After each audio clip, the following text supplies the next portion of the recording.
This video was brought to you by a very freaky cat. I have begun playing Medieval Total War 2 again. Now I will try and complete the game using the Danish campaign, the country of Denmark. You can see the province of Denmark on the video, and I've selected my army with Prince Charles. I've got some spear militia with this guy and some archers. It's the basic units that I start the game with.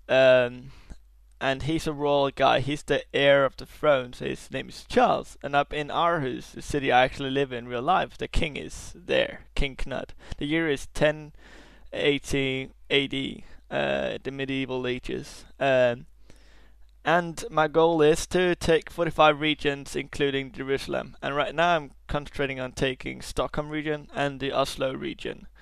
So I can take all of Scandinavia and really become a true powerful Viking nation. And therefore, after I will make Stockholm to my fortress region, producing military units, and take Helsinki and Riga. And afterwards, conquering all of Russia. Now I've taken another turn. It's winter now, and as you can see, there's the objective. I have 224 turns to take 45 regions, and there's the Jerusalem region. And it's actually a huge map, and 45 regions is quite a lot. It's many hours of gameplay, and later on in the video I'll show you how one real battle is shown. It's a smaller battle of Stockholm. That is the region I'm concentrating on afterwards, the Russian region I'm showing right now, all covered in snow because it's snow. Not snow, winter it's called. That's the Russian area up there, and they're Orthodox Christians and I'm Catholic. I'll do that before the Holy Roman country in the south starts attacking me. Now you can see the nobles have given me a mission and take rebel settlements. They want me to take Stockholm, and I've recruited a spear militia, and that's the end of turn report, how many money I've spent and so on, how much. And there's my army. Prince Charles have moved up to Stockholm. You can see they don't have really much defense. They can only last for 2 turns, so I decide to siege them out, wait the 2 turns.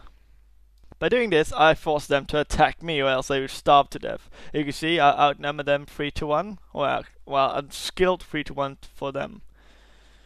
When they rally out against me, I don't have time to deploy my army, so I always like to pause the game so I can set up a defensive line with my infantry and put my general, or my prince of the country at the moment, behind the line so he can rally the troops if they decide to run away.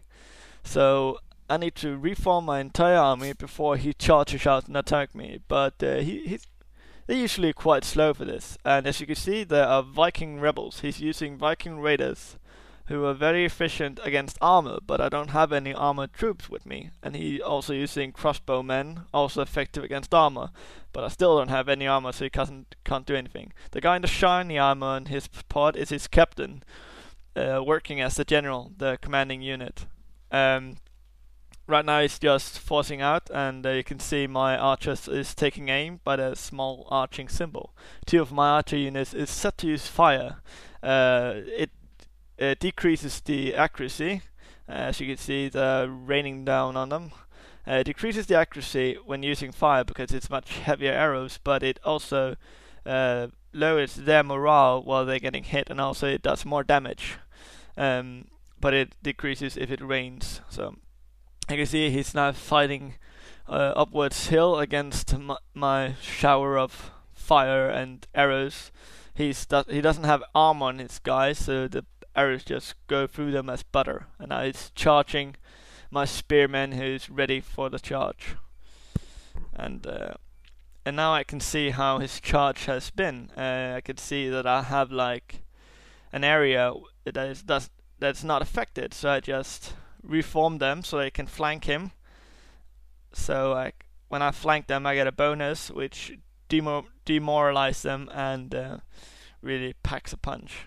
My spearmen will not win in the long term.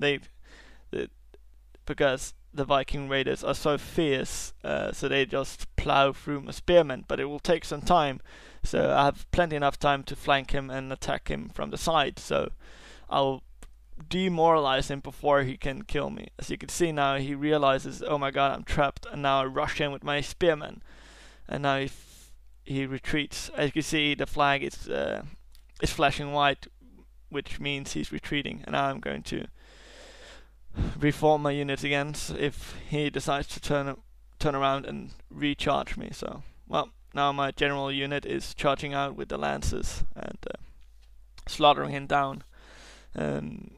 He still has a group of Viking raiders attacking my spear militia, but I'll deal with that later. Right now, I just want to slaughter down as many of his people.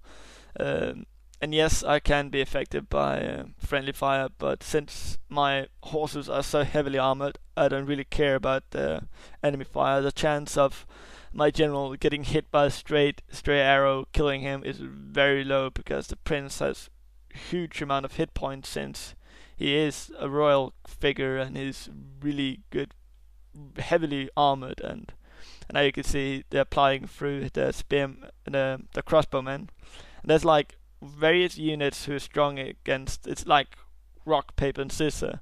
So spearmen are good against horses or mounted units, and Viking raiders are good against armored units like spearmen and such, and arrows are good against light infantry, and crossbows are good against armored, and horses are good against anything ranged. So right now I'm reforming my army so they can move closer to the city, so I eventually can rush into it and killing him. Now you can see his men are fleeing, and they're only thinking about getting into the town, but I'm slaughtering him down. Oops, I lost the horse, I can see. Right now you can see he's surrounded, and his flag is flashing red instead of white, which means he's fighting to the death.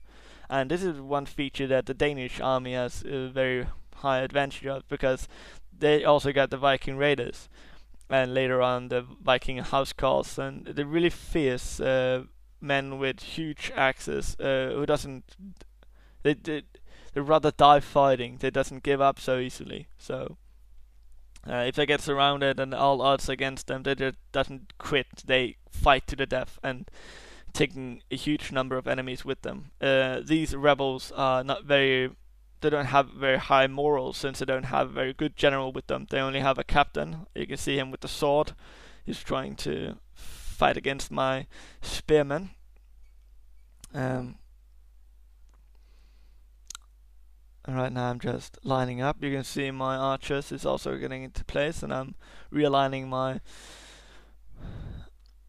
cavalry so they can charge from a flank, and now my archers getting ready to fire upon his archers, and there you go, firing right then at his archers, dying like small flies. Now his general is fleeing, because you can see that I'm flanking him.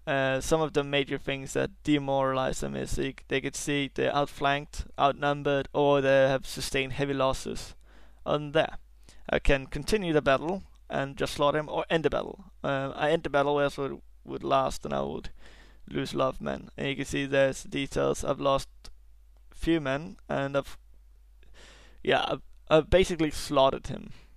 So, and when you win a battle, you have 3 options to do with the settlement. You can occupy it, you can sack it, or you can exterminate it.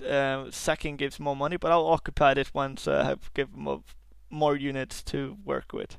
So you can see I have many hours of gaming in front of me, and you should try the game. There are quite many of them out there. The newest one is of course this one, the Medieval Total War 2, and soon we'll have released a expansion called Kingdoms. But you can also try the older ones, Medieval Total War 1, Shogun Total War, and Rome Total War, which also is awesome, and it is a Total War experience. It's nothing, I've never seen a strategy game this big. It's huge, and the graphic is stunning. And I'll make a video log later on, and I hope you enjoyed this one. Please comment and rate it. Blah blah blah blah. Bye bye.